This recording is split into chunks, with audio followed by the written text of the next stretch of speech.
ٹھیک ہے، آج ایک مسئلہ آپ کو وہ سمجھا دوں. روزانہ ایک دو مسئلے لیتا ہوں. آج کا مسئلہ آپ کو وہ سمجھا دوں. جب آپ کے یہاں پہ کوئی مہمان آتا ہے تو مہمان کے لیے دسترخوان بچھایا جاتا ہے. اس دسترخوان کے اوپر کھانا رکھا جاتا ہے. تو کھانا رکھنے کے ایک طریقہ تو یہ ہوتا ہے کہ بھئی دسترخوان بچھاؤ. لوگ پوچھتے ہیں بھئی کھانا رکھنے کا کیا طریقہ ہے؟ ایک طریقہ تو یہ ہوتا ہے کہ بھئی دسترخوان بچھاؤ اور ایک ایک کر کے آئٹمیں آتی ہیں.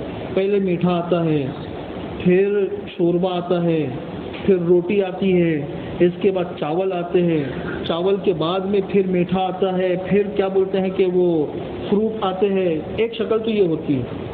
دوسری بعض جگہوں کے اوپر یہ ہوتا ہے کہ بھی جتنا کھانا ہے سب ایک ساتھ میں رکھ دو. تو یہ سنت طریقہ کیا ہے؟ تو سب سے پہلی بات تو یہ سمجھ لیجئے کہ حضور اکرم صلی اللہ علیہ وسلم کے زمانے کے اندر کھانے پینے کی اتنی رغبت ہی نہیں تھی اور کھانے پینے کی طرف اتنا دھیان ہی نہیں تھا کہ نئی نئی چیزیں کھانے کے وجود میں آئے. آج تو ایک مرغی کو لے لو، بیچاری اس مرغی سے ہی کتنی ساری آئٹمیں بن جاتی ہے. بھائی ایک مرغی سے ہی کتنی ساری آئٹمیں بن جاتی ہے. رائس ہے تو رائس کے بھی 10-15 نام تو ہوں گے نا بھائی، بہت سارے نام ہیں. تو کھانے پینے کے شوقین جتنے ہم ہیں، اس زمانے کے اندر لوگ کھانے پینے کے شوقین نہیں تھے. وہ تو فقر اور فاقہ کا زمانہ تھا، مجاہدوں کا زمانہ تھا. تو دسترخوان کے اوپر ایک چیز ہوتی تھی اور اسی کو کھا کے اپنی زندگی گزارتے تھے. لیکن بہرحال بعد کے زمانوں میں عربوں کا طریقہ تو یہ رہا ہے کہ دسترخوان بچھاؤ، جو ہے سارا کے سارا رکھ دو. تو اس میں سہولت یہ ہے کہ سامنے والا جو انسان ہے اپنی بشاشت سے دیکھ لے گا کہ مجھے کون سی آئٹم لینی ہے. رومیوں کا طریقہ یہ تھا جو ہمارے یہاں پہ رائج ہے کہ ایک ایک کر کے چیزیں آتی تھی. پہلے یہ لاؤ، پھر یہ لاؤ، پھر یہ لاؤ. یہ رومیوں کا طریقہ. لیکن عربوں کا طریقہ یہ تھا کہ سب ایک ساتھ میں رکھ دو. تو یہ اصل اور اچھا طریقہ جو شریعت کے مزاج سے بالکل قریب ہے کہ ایک ساتھ میں رکھ دو. اس میں ہوتا یہ ہے کہ آپ نے کھانا رکھ دیا، سامنے والے نے پیٹ بھر کے کھا لیا، پھر اس سے اچھا آئٹم آ گئی. اب طبیعت میں ہوتا ہے کہ یار یہ پہلے آئی ہوتی تو اس کے لیے کچھ جگہ رکھتے ہیں.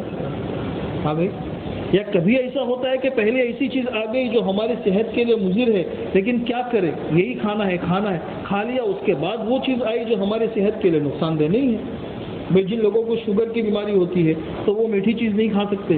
تو سامنے ساری چیزیں آنے کے بعد انسان اپنی من پسند سے جو چیز ہوگی اس کا انتخاب کر سکتا ہے. تو یہ ہے اصل طریقہ. باقی وہ جو ہے وہ بھی غیر اصل طریقہ نہیں ہے، اچھا طریقہ یہ ہے. دوسرا یہ ہے کہ کھانے کے بعد ٹیشو پیپر کا استعمال ہوتا ہے.